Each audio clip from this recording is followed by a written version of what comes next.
সুপ্রিয় সুধী, সবাইকে আমন্ত্রণ জানাচ্ছি আয়নার সময় মুখোমুখিতে। আজ ৮ মার্চ আন্তর্জাতিক নারী দিবস। নারীর কৃতিত্বের প্রতি সম্মাননা জানানোর দিবস, নারীর অধিকার সচেতনতার দিবস। এবারের নারী দিবসের প্রতিপাদ্য নারীর অধিকার, সমতা, ক্ষমতায়ন, নারী ও কন্যার উন্নয়ন।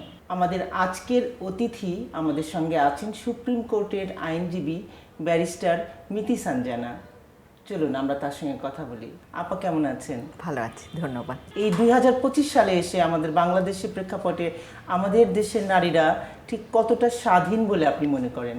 আমরা যদি আসলে ইতিহাসের দিকে তাকাই এবং অনেক পেছন থেকে দেখি, তাহলে আপনি সবসময় দেখবেন যে নারী এবং শিশুরা সবসময় তারা কিন্তু ভালনারেবল আমাদের এই সমাজে, প্যাট্রিয়ার্কিয়াল সমাজে। এবং এটি আসলে শুধুমাত্র যে আমাদের বিষয়ে সাউথ এশিয়া, আমাদের এই অঞ্চলটিতে সেটি আরও বেশি প্রকটভাবে সেটি দৃশ্যমান হয়। বাট এটা আসলে একটা গ্লোবাল ফেনোমেনন। যখনই দেখা যায় যে কোনো ধরনের যুদ্ধ, বিগ্রহ বা এমন ধরনের কোনো একটি ক্রাইসিস মোমেন্ট, সেই সময় কিন্তু নারী এবং শিশুদেরকে টার্গেট করা হয় যে কোনো যুদ্ধ অবস্থায় বা যে কোনো একটি ক্রাইসিসের সময়। তো এই 2025 সালে এসে যদি আমরা দাঁড়িয়ে পেছন দিকে তাকাই, তাহলে আমরা দেখতে পাই সবসময় এই ঘটনাগুলো আমরা দেখেছি। আমরা করোনা মহামারীর সময় দেখেছি যে আমরা এটিকে শ্যাডো প্যান্ডামিক বলতাম, যে সময় কিন্তু নারীরা ঘরে আবদ্ধ, ঘরের ভিতরেও তাদের কোনো ধরনের কোনো সুরক্ষা নেই। সহিংসতার ঘটনা ঘটছে, পারিবারিক সহিংসতা উপরের দিকেই ছিল, অনেক উপরের দিকে। এবং তারা কিন্তু খুব ক্লোজ, তার যে ফ্যামিলি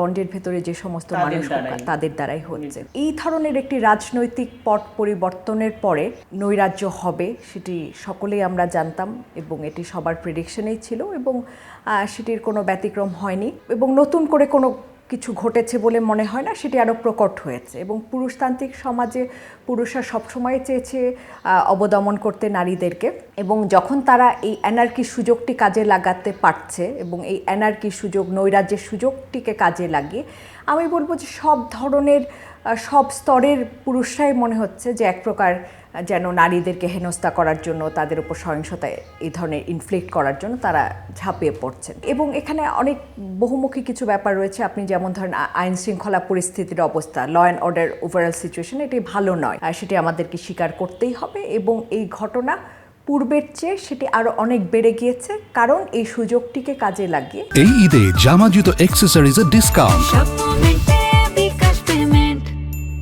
পুরুষ যারা রয়েছে, যারা প্যাট্রিয়ার্কিয়াল চিন্তা ভাবনা করেন, এবং শুধু পুরুষ আমি বলবো না, নারী যারা রয়েছেন, যারা এই ধরনের প্যাট্রিয়ার্কিয়াল চিন্তা ভাবনার ধারক এবং বাহক, তারাও কিন্তু অন্য নারীদেরকে আক্রমণ করছেন এই জুলাই পরবর্তী সময়। জি আপা, আমি এই ধরনের একটা প্রশ্ন আসলে করতে চেয়েছিলাম যে এই যে অভ্যুত্থান পরবর্তী যে বাস্তবতা, যেটা মব জাস্টিস এবং এই যে নারীর প্রতি সহিংসতা অনেক গুণ বেড়ে গেছে, এটা থেকে আসলে এই সংকট থেকে উত্তরণের উপায়গুলো কি কি হতে পারে? আসলে এই জুলাই অভ্যুত্থানেও যারা বিভিন্নভাবে নারীরা অংশগ্রহণ করেছেন, একটি বড় অংশের নারী, তাদেরকে আপনি এখন আর কোনো জায়গায় দেখতে পাবেন না, কারণ নানাভাবে তারা সমাজে লাঞ্ছিত হচ্ছে, বঞ্চিত হচ্ছে এবং নানা ধরনের আক্রমণের শিকার তারা হচ্ছেন। এবং সাইবার স্পেসটিকে ব্যবহার করে, আপনি যদি দেখেন ডিজিটাল মাধ্যমকে ব্যবহার করে নারীদের উপরে সেই সহিংসতার মাত্রাটি অনেক অনেক বেড়ে গিয়েছে। নানানভাবে তাদেরকে আক্রমণ করা, তাদের ক্যারেক্টার অ্যাসেসিনেশন করা, তাদেরকে নানান মিথ্যা, নানা ধরনের অপবাদ তাদের উপরে দিয়ে কিভাবে তাদের সোশ্যালি হেনস্থা করা যায়,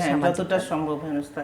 এবং এর পরিপ্রেক্ষিতে সম্ভবত পারিবারিক একটা চাপ সৃষ্টি হয়, পারিবারিক চাপ সেই জায়গার থেকে সৃষ্টি হচ্ছে, সেই জায়গা থেকে আবার পারিবারিক সহিংসতার সম্মুখীন হচ্ছেন অনেকে। পরিবার থেকে প্রেশার ক্রিয়েট করা হচ্ছে তাদেরকে যে সেই বাউন্ডারির বাইরে যাতে তারা যে কিছু না করেন। তো এটি কিন্তু হচ্ছে, এবং শুধু যে নারীরা করছে তা দেখছেন। আপনি আজকে ফেসবুকে ঢোকেন, একটা সামাজিক যোগাযোগের মাধ্যমে দেখবেন একজন নারী আরেকজন নারীর উপরে কিভাবে তারা কাদা ছোড়াছুড়ি করছে, কিভাবে একটি সুযোগ পেলেই যে যার এজেন্ডা বাস্তবায়নের জন্য, তার পলিটিক্যাল এজেন্ডা, তার পার্সোনাল এজেন্ডা, কিন্তু ওভারঅল যে নারীর কি একজন ক্ষতি হয়ে যাচ্ছে, এরকম আমি অনেক দেখছি যে যারা ফেমিনিস্ট বলে নিজেদেরকে তারা পরিচয় দিয়ে থাকেন, দাবি করেন, এমন অনেক নারীদের দেখি অন্য নারীদের উপরে তারা ভয়াবহভাবে তারা আক্রমণটি করছেন, তাদেরকে পলিটিক্যাল ট্যাগ দেয়া হচ্ছে, তাদেরকে নানানভাবে ট্যাগিংয়ের মাধ্যমে সামাজিকভাবে তাদেরকে হেনস্থা করে তাদেরকে একটা মব ভায়োলেন্সের মুখোমুখি পর্যন্ত তারা করছেন। সেটি কিন্তু প্রতিনিয়ত আপনি আমাদের সকলের চোখে এই বিষয়টি পড়ছে।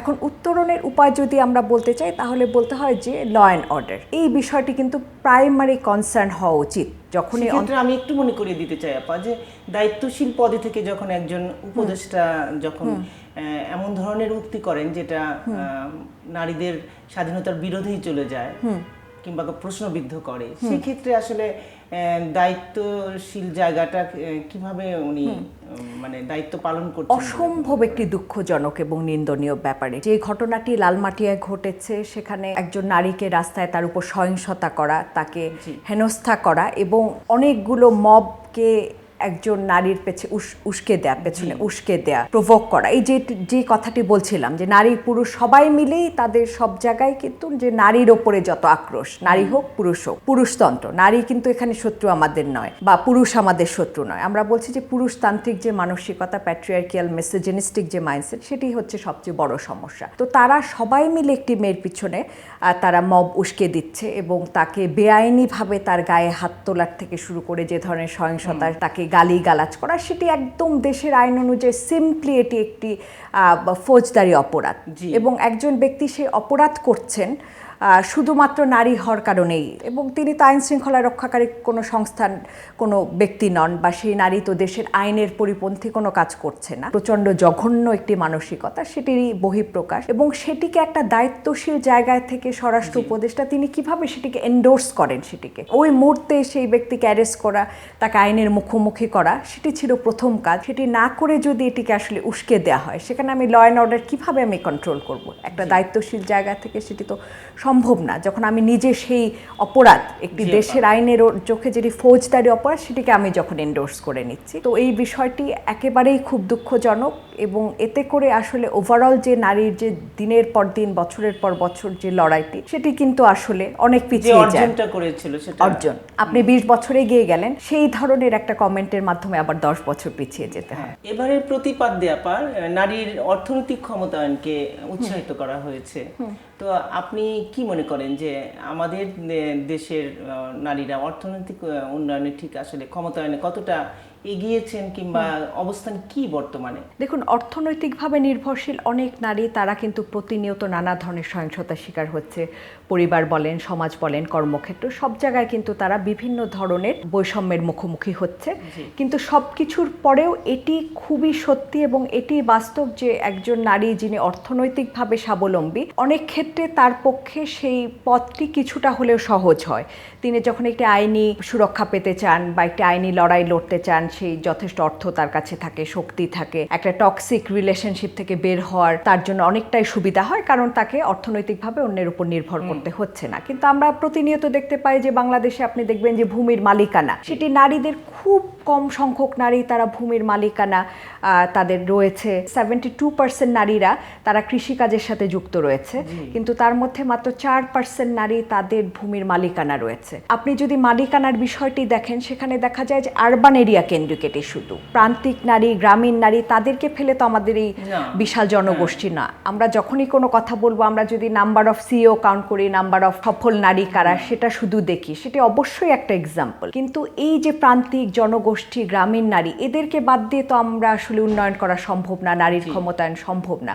কাজেই সেক্ষেত্রে আমি মনে করি যে নারীর যে অর্থনৈতিক ক্ষমতায়ন, সেটি সবচেয়ে বেশি জরুরি, এবং এক্ষেত্রে ভূমির মালিকানা সংক্রান্ত যে তার যে অধিকারগুলো, সেগুলোকে কিন্তু আমাদের স্টাবলিশ করতে হবে। এবং আইন যেগুলো রয়েছে বিদ্যমান আইনে, সেই আইনগুলো রয়েছে কিন্তু সেগুলোর বাস্তবায়ন নেই। কোর্ট প্রসেস এত লেন্দি, এবং সেই জায়গাগুলোতে যে গ্যাপগুলো, প্রশাসনের কাছে একজন নারী তিনি যখন তার অধিকার নিয়ে যান, তাকে এক জায়গা থেকে আরেক জায়গায় তাকে ঘুরে বেড়াতে হয়। তো এই বিষয়গুলোকে আসলে অ্যাড্রেস করা এত সমস্যা। আসলে ক্ষমতায়নের বিষয়টিকেও আমি যখন স্টাবলিশ করতে যাব আমরা, তখনও কিন্তু অনেকগুলো বিষয় এখানে চলে আসে। আইন একটি বড় বিষয়, সেখানে সচেতনতা বড় বিষয়, কিন্তু সর্বোপরি আমি মনে করি যে একজন নারী তিনি যদি তার নিজস্ব অধিকার সম্পর্কে সচেতন হন, আইন সম্পর্কে তার যদি ধারণা থাকে, সংবিধান তাকে কি কি অধিকারগুলো অধিকারগুলো দিয়েছে সেগুলো তিনি যদি জানেন এবং তিনি যদি বোঝেন একজন নাগরিক হিসেবে এটি তার অধিকার, এটি তার মানবাধিকার। নারীর কিন্তু আলাদা কোনো অধিকার বলে কোনো কিছু নেই, একটা মানুষের যা অধিকার, মানবাধিকারের যে কনভেনশন রয়েছে আমাদের ইউনিভার্সাল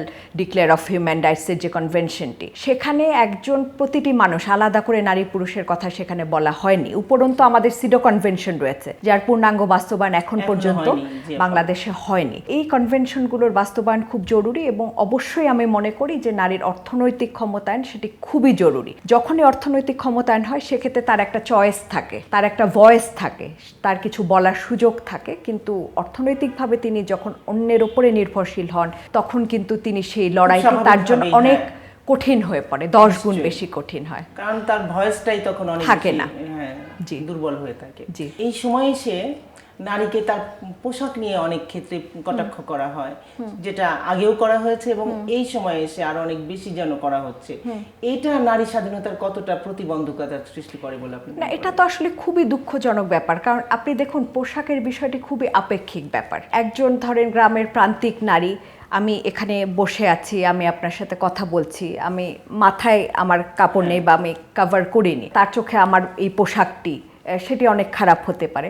আবার আরেকজনের দৃষ্টিভঙ্গিতে আমি যা পরে আছি সেটি তার কাছে মনে হতে পারে এটি হয়তো আমি ডিসেন্ট কাপড় পরে আছি। কে কি পরবেন এবং কোনটা আসলে ডিসেন্সি ভালো এবং মন্দের যে পার্থক্য, চাপিয়ে দেওয়ার প্রবণতা কেন আপা? চাপিয়ে দেওয়ার প্রবণতা সেই যে পুরুষতান্ত্রিক যে মন মানসিকতা, দমন করা, এবং অনেক ক্ষেত্রে পরিবার থেকে সেটি চাপিয়ে দেওয়া হয়। আমার কাছে মনে হয় এটার একটা বড় কারণ সিকিউরিটি। পরিবার থেকে একটি বিশেষ পোশাক তার উপরে তখনই চাপিয়ে দেওয়া হয়, তারা মনে করেন সেই নারী তাকে পাবলিক প্লেসে যেতে হচ্ছে, একটা পাবলিক গণপরিবহনে তাকে এক জায়গা থেকে আরেক জায়গায় যেতে হচ্ছে সুরক্ষার চিন্তা করে, কিন্তু বাস্তবতা সেটি কিন্তু আমরা দেখি না। যেমন কোনো আপনি বলতে পারবেন না যে একজন তিনি তার সম্পূর্ণ কভার করে আছেন দেখে তার যে সুরক্ষা সেটি কিন্তু মানে কোনোভাবে এটিকে বলা যায় না যে তাই বলেই তিনি সুরক্ষিত থাকবেন। এবং ভালো মন্দ বিষয়টি তো আসলে এটি খুবই আপেক্ষিক, একজনের চোখে আমি আপনি ভালো, আরেকজনের চোখে আমি আপনি খারাপ। কাজে সেটি আসলে মানে টাইম টু টাইম ভ্যারি করে, প্লেস টু প্লেস ভ্যারি করে। একটা জায়গা থেকে এক এলাকা থেকে অন্য এলাকায় গেলেই কিন্তু সেটি চেঞ্জ হয়ে যাচ্ছে।